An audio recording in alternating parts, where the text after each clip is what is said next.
নমস্কার। আজকে বলবো মিথুন রাশি এই মাসটা কেমন যাবে, অর্থাৎ ডিসেম্বর মাসটা কেমন যাবে।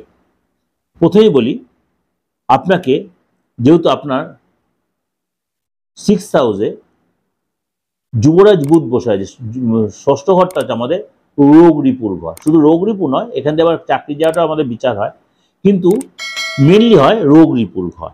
আপনাকে বলবো শরীর স্বাস্থ্য হবে এই সপ্তাহটা বা এই মাসটা একটু কন্ট্রোলে থাকবেন। একদম যেহেতু ঠান্ডা একটা সিজন পড়ছে বা ওয়েদার চেঞ্জ হচ্ছে, ডিসেম্বর মাসটা প্রথম সপ্তাহ দ্বিতীয় সপ্তাহ আপনাকে একটু নর্মাল মানে নিজেকে একটু কন্ট্রোল, ঠান্ডা লেগে আপনার ইনফেকশন হতে পারে, জ্বর হতে পারে, সর্দি হতে পারে। ঠান্ডা লেগে ঠান্ডা জিনিস খাবেন না, ঠান্ডা লাগাবেন না। ইএনটির প্রবলেম, পেটের প্রবলেম, গলা ব্যথা, ভাইরাল ফিভার, ভাইরাল জ্বর, এই ধরনের কোনো প্রবলেম হতে পারে। মনটা বড় অশান্ত থাকবে, চোখে জল আসতে পারে, কোনো কারণে বড় একটা কষ্ট হতে পারে ভিতরে। এবং কোনো পার্টি ফাংশনে আপনি যাবেন হয়তো, কিন্তু খুব একটা যাওয়ার ইচ্ছা না থাকলেও আপনার পার্টনার সাথে কোথাও ঘুরতে যেতে পারেন। কোনো সেলিব্রিটির সাথে আপনার যোগাযোগ হতে পারে।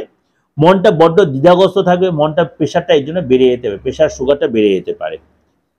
আর্থিক জায়গাটা বলি, 15 তারিখ পর্যন্ত আপনাকে কথাবার্তা খুব লাগাম রাখতে হবে। কোনো কারণে কোনো ক্লায়েন্টের সাথে আর্থিক কারণে বা টাকা আপনি টাকা দেওয়া করতে গিয়ে হয়তো বাদ বিবাদে জড়িয়ে পড়তে পারেন। কারো কাছে টাকা হয়তো আপনি চাইতে গিয়ে টাকা হয়তো পেলেন না, আপনি কোনো অপারেশনের সিচুয়েশন, আপনি তার জন্য তো কোনো মতভেদ বা মতনৈক্যে জড়িয়ে পড়তে পারেন। ধীরে ধীরে এগোবেন 15 তারিখ পর্যন্ত, ধীরে ধীরে অর্থ আসবে সেটাই মেনে নেবেন। 15 তারিখের পর থেকে সময়টা আস্তে ফিরে আসবে। হঠাৎ কোনো প্রাপ্তিযোগ, যারা আপনার টাকা দিতে অস্বীকার করে তারাই আবার আপনাকে নিজের সেরে এসে টাকা দিয়ে যাবে। কোনো পরিচিতির মাধ্যমে আপনার প্রাপ্তি লাভ বা অর্থ লাভ হবে। পরিবারের জায়গাটা বলি, বাবা মার হেলথ নিয়ে একটু প্রবলেম হতে পারে। বাবা মার শরীর স্বাস্থ্য, স্পন্ডিলাইসিস, ব্যাক পেন, হাড়ে ব্যথা, এই ধরনের প্রবলেম ভুগতে পারেন আপনি। এবং বাবা মার সাথে বা ফ্যামিলি লোকের সাথে আপনি কোনো ঘুরতে প্ল্যান করেন, সেখানে একটু খরচ হতে পারে। যদি আপনার সন্তান থেকে, সন্তানের বিদ্যার জায়গাটা যথেষ্ট ভালো, কেরিয়ারটা যথেষ্ট ভালো দেখা যাচ্ছে। সন্তান কোনো ইচ্ছা পূরণ করতে হবে, সেখানে আপনার গিফট দেওয়ার জন্য আপনার খরচ বাড়বে। যদি আপনি চাকরি করে থাকেন, চাকরির জায়গাটা বুধায়িত যোগ তৈরি হওয়ায় আপনার সিনিয়র যথেষ্ট আপনার প্রশংসা করবে, ম্যানেজমেন্ট আপনার প্রশংসা করবে। আপনার কাজের জায়গায় যথেষ্ট আপনার যে ডেভেলপ হবে, কাজের জায়গাটা যথেষ্ট ডেভেলপ হবে।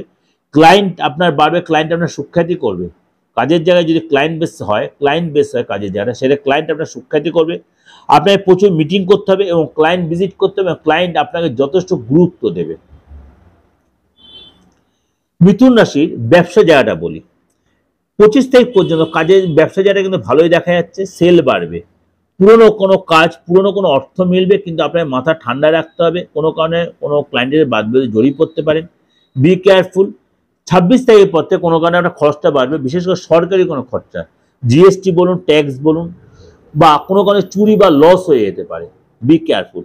যদি আপনি বিবাহিত হন, যেহেতু আপনার সপ্তমে শুক্র বসে আছে, আপনার পার্টনারের কাছ থেকে কোনো গুড নিউজ আপনি পেতে পারেন। পার্টনার আপনার কোনো সারপ্রাইজ নিউজ দিতে পারে। আপনার রিলেশন আগের চেয়ে অনেক বেটার হবে এবং গিফট দেওয়া নেওয়া হবে। পার্টনারকে আপনি কিছু দিতে, আপনার পার্টনার আপনার কোনো গিফট দিতে পারে। কোথায় একসাথে প্ল্যান করে ঘুরতে যেতে, কোথায় ডিনারটা গেলেন, কোথাও আপনি শপিং মলে গেলেন, কিছু কেনা, আপনার পার্টনার আপনার কোনো দামি কোনো বস্তু গিফট, মোবাইল হোক বা কোনো ডিভাইস হোক, বা ল্যাপটপ হোক, এরকম করে গিফট আপনি বা আপনার পার্টনার আপনাকে দিতে পারে। অর্থাৎ তার জন্য সময়টা কিন্তু আপনার যথেষ্ট ফেভারে থাকছে। ওভারঅল ডিসকাশন করলাম, তা সত্ত্বেও আপনাদের বলছি আপনাদের মিলছে বা মিলবে। যদি দেখছেন কোনো কারণে মিলছে না, অবশ্যই কারোর সাথে যোগাযোগ করবেন, হাতটা দেখান, ফেসটা রিড করেন, আপনার হরস্কোপটা দেখান, আপনার ডেট অফ বার্থটা দেবেন। আর যদি আমার সাথে যোগাযোগ করেন, অবশ্যই বুকিংয়ে ফোন করেন 89109722296010। যে কোনো চেম্বারে আপনি যোগাযোগ করতে পারেন, যে চেম্বারগুলো আমার মোটামুটি রয়েছে। আর নয়তো অনলাইনে প্রেডিকশন নিতে চান, সেটাও আপনি বুকিংয়ে ফোন করে জেনে নিতে পারেন। আমার অ্যাকচুয়ালি রেমুনারেশন, সামান্য রেমুনারেশনের বিনিময়। আর যে কোনো প্রতিকারের জন্য দেশের যে কোনো পদ্ধতি এই সুযোগটা কাজে লাগাতে। নমস্কার, ভালো থাকবেন।